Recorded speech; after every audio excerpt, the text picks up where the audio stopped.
اسلام وہ خوبصورت مذہب ہے جس میں توبہ کا دروازہ ہمیشہ کھلا رہتا ہے۔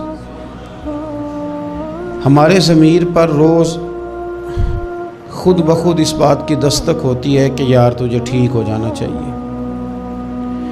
جب ہم اس پر قرآن پاک کی آیات سنتے ہیں، احادیث مبارکہ سنتے ہیں، بزرگان دین کی بات سنتے ہیں، تو ہمارے ضمیر میں بات پہلے سے موجود ہوتی ہے کہ ٹھیک ہونا چاہیے، تو وہ قرآن و سنت کی بات اس میں مزید برکت پیدا کرتی ہے اور انسان کا شعور بیدار ہوتا ہے کہ مجھے جلدی سے توبہ کر لینی چاہیے۔ توبہ کا مطلب ہوتا ہے اپنے پچھلے تمام گناہوں سے اللہ کے حضور معافی مانگنا۔ میں بھی جانتا ہوں، آپ بھی جانتے ہیں کہ اگر ہم نے کسی شخص کے ساتھ زیادتی کی ہو تو معافی کا کیا طریقہ ہے۔ ایسا تو نہیں ہوتا کہ آپ اس کے سامنے بیٹھیں اور بیٹھ کے آپ کہیں معاف کر دے، معاف کر دے، معاف کر دے، معاف کر دے۔ آپ کو یہ بھی پتہ ہوتا ہے کہ یہ بندہ کس طرح کا ہے، یہ بھی پتہ ہوتا ہے میری زیادتی کس طرح کی ہے، یہ بھی پتہ ہوتا ہے کہ راضی کیسے ہوگا۔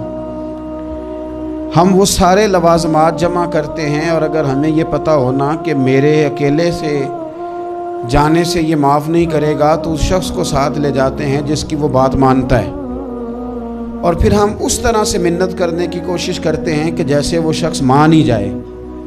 صرف سمجھانے کے لیے مثال دے رہا ہوں، توبہ رٹا لگانے کا نام تو نہیں نا، توبہ تو اللہ کو منانے کا نام ہے۔ ایک شخص اپنے گناہ چھوڑنے کا ارادہ ہی نہیں کر رہا، اور وہ اپنی غلطی کو غلطی تسلیم ہی نہیں کر رہا، اور اپنی غلطیوں سے وہ پیچھے ہٹنے کو 2 قدم بھی تیار نہیں، تو توبہ کوئی رٹا لگانے کا نام تو نہیں۔ آپ توبہ طوطے کو رٹا دیں تو طوطا توبہ توبہ پکارتا رہے تو اس کو وہ چیز تو نہیں حاصل ہونے لگی۔ توبہ ایک بڑی خاص بات صوفیاء نے لکھی ہے، اگر آپ سمجھیں تو بڑا نفع دے گی۔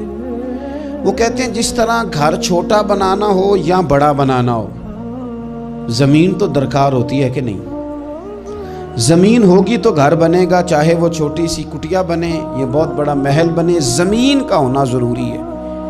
اسی طرح آپ نے نیک اعمال تھوڑے کرنے ہیں یا زیادہ کرنے ہیں، توبہ کا ہونا ضروری ہے۔ توبہ وہ زمین ہے جس کے اوپر آپ نیک اعمال تعمیر کریں گے۔ اگر توبہ نہیں ہے تو پھر کوئی بھی نیک عمل آپ کے پاس ہو ہی نہیں سکتا۔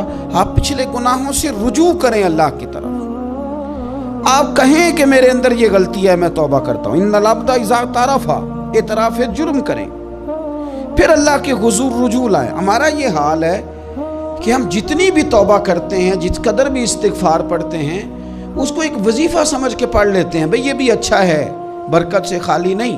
لیکن توبہ کا حقیقی مفہوم یہ ہے کہ انسان اپنا محاسبہ کرے، اپنی پچھلی ساری زندگی اپنی آنکھوں کے سامنے لائے۔ اگر وہ سمجھتا ہے کہ اس حال میں مر گیا تو میرے لیے مشکل ہوگا منہ دکھانا اللہ رسول، تو پھر وہ فوراً سے پہلے اپنے گناہوں سے رجوع کرے اور اللہ کے حضور توبہ کرے۔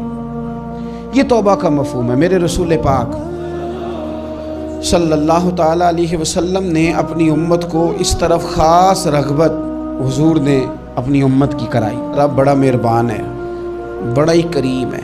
وہ تو کسی بندے کی اونٹنی اگر کبھی گم ہو جائے صحرا میں، اور اس طرح گم ہو کہ پیسے بھی اونٹنی پہ ہو، کھانا بھی اونٹنی پہ ہو، کپڑے بھی اونٹنی پہ ہوں، علاقہ بھی صحرا کا ہو، اور اس نے کسی ٹہنی کے ساتھ باندھی ہو، پھر وہ سو جائے، سو کے اٹھے تو اونٹنی غائب ہو۔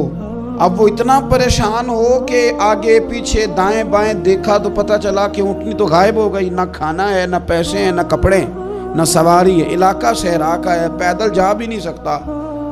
تو فرمایا جس طرح وہ بیٹھ کر موت کا انتظار کرنے لگتا ہے، اور وہ منتظر تھا کہ اب موت ہی آئے گی، اب کوئی اور سہارا نہیں، فرمایا اچانک اگر اونٹنی سامنے آ جائے تو اسے کتنی خوشی ہوگی؟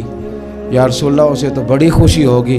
فرمایا جب رب کا بندہ توبہ کرتا ہے تو اللہ کو اس سے بھی بڑھ کر خوشی ہوتی ہے کہ بندہ توبہ کر گیا، اپنے گھر واپس آ گیا ہے، اس نے بات مان لی۔ ہمارا اصل مسئلہ احساس کا ہے، توبہ کا نہیں۔ جب تک اپنی غلطیوں کا بندہ محاسبہ نہیں کرتا، جب تک احساس پیدا نہیں کرتا، وہ محسوس نہیں کرتا کہ میں غلط ہوں، مجھے ٹھیک ہونا چاہیے، تب تک توبہ کا ہے۔ آپ دیکھیں نا صحابہ کرام کا مزاج کیا، چھوٹی چھوٹی چیزیں ہیں لیکن وہ دوڑ کے آتے ہیں، کہتے ہیں یا رسول اللہ غلطی ہو گئی، اور اپنے آپ کو پیش کرتے ہیں